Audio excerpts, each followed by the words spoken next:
ప్రముఖ సినీ నటుడు ప్రకాష్ రాజ్ ఈ మధ్య వరుస వివాదాలు ఎదుర్కొంటున్నారు. ముఖ్యంగా ఆయన సనాతన ధర్మంపై, సనాతన వాదులపై చేస్తున్నటువంటి ప్రచ్ఛన్న యుద్ధం ఇప్పుడు నిజంగానే అత్యంత దారుణమైన పరిస్థితులకు తీసుకెళ్తుందా అనేటువంటి అభిప్రాయం కూడా చాలామంది వ్యక్తం చేస్తున్నారు. ఒకసారి ప్రయత్నించడం బాగానే ఉంటుంది. జస్ట్ ఆస్కింగ్ అని. బట్ అదే పనిగా అంటే సమ్ సర్టెన్ ఆఫ్ పీపుల్‌ని టార్గెట్ చేసి, వాళ్ళనే ఫోకస్ చేసి మిగతా వాళ్ళని వదిలిపెట్టి ప్రశ్నిస్తే అందరిని ప్రశ్నించాలి. అలా కాకుండా నేను కొంతమందినే ప్రశ్నిస్తాను. అందులో కూడా మళ్ళీ లాజికల్‌గా, ఇల్లాజికల్‌గా బైఫర్కేషన్ చేసి నేను కొంతమందినే టార్గెట్ చేస్తాను. మిగతా వాళ్ళని పట్టించుకోను అనేటువంటి అభిప్రాయాన్ని తెలియజేస్తూ ఈయన పదే పదే స్పందించడం కూడా కొంత అభ్యంతరంగా మారింది.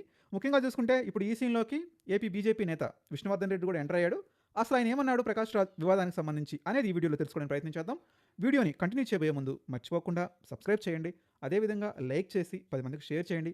తద్వారా ఈ వీడియో కంటెంట్ ఎక్కువ మందికి చేరేటువంటి అవకాశాలు ఉంటాయని ప్రార్థిస్తున్నాం. ఇక ముఖ్యంగా అసలు విషయానికి వస్తే, కర్ణాటక రాష్ట్రంలో మనందరికీ తెలుసు ధర్మస్థల క్షేత్రం ఎంత ప్రాముఖ్యమైందో. అందులో మంజునాథ ఆలయానికి సంబంధించినటువంటి చాలా పెద్ద వివాదం నడిచింది. ఇప్పుడు ఆ ఆలయానికి సంబంధించినటువంటి వివాదం మరొకసారి తెరపైకి వచ్చింది. ఈ ఎపిసోడ్లో జాతీయ స్థాయి నటుడైనటువంటి ప్రకాష్ రాజ్ పేరు కూడా తెరవైపుకు రావడం కొంత సంచలనాలకి నమోదు చేసింది. ముఖ్యంగా ఆయనపై వచ్చిన ఆరోపణలతోటి ప్రకాష్ రాజ్ కూడా ట్విట్టర్గా స్పందించాడు.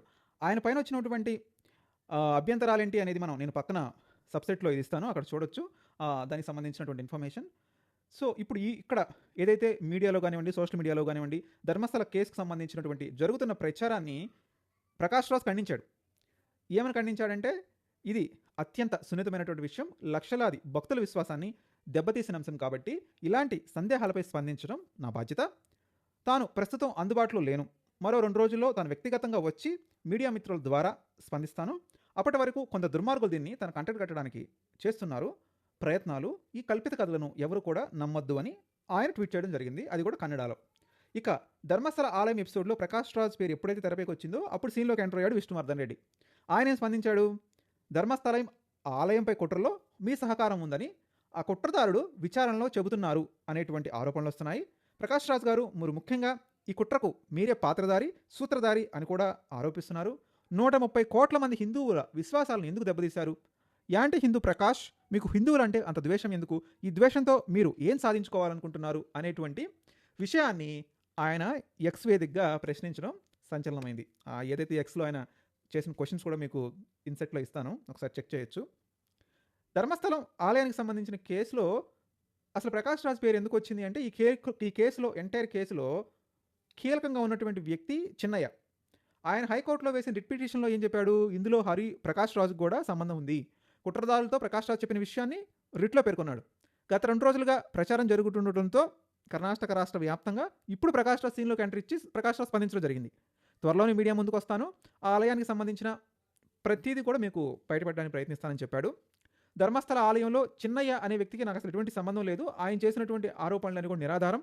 వందలాది మంది అత్యాచారాలు కానివ్వండి, హత్యకు గురైనటువంటి సందర్భాలు ఏదైతే అంతకుముందు కేసులో వెలుగు చూశాయో ఇవన్నీ కూడా పచ్చి అబద్ధాలు అనేటువంటి విధంగా చెప్పారు. సో ఈ ఆరోపణల తర్వాత సిట్ విచారణ జరిపి ఆరోపణలు పూర్తిగా నిరాధారమని చెప్పింది. అప్పుడు సిట్ ధర్మస్థల ఆలయ ప్రతిష్టను దిగదార్చేందుకు కొంతమంది కుట్ర చేశారు. ఆ కుట్రల నేపథ్యంలో చిన్నయ్య అనేటువంటి పోలీసుల్ని అప్పుడే అరెస్ట్ చేశారు. ఆ తర్వాత కొంతకాలానికి ఆయనకు మళ్ళీ బెయిల్ రావడం, తాజాగా ప్రకాష్ రాజ్ ప్రస్తావన రావడంతో మళ్ళీ ఈ ధర్మస్థల వివాదం అనేది ఇప్పుడు సెగరేగుతుంది. మరి ముఖ్యంగా ప్రకాష్ రాజ్ ఇందులో కొద్దిగా లింక్ అయినట్టుగానే కనిపిస్తుంది. మరి దీన్ని ఆయనకి ఏదైనా కనెక్షన్ ఉన్నాయా, మరి ఏదైనా బయటకు వస్తాడా, బయట పలకడలా అనేటువంటి అవకాశాన్ని అయితే వేచి చూడాల్సి ఉంది. వీడియో నచ్చితే కనుక మర్చిపోకుండా లైక్ చేయండి, అదేవిధంగా సబ్స్క్రైబ్ చేయడానికి ప్రయత్నించండి.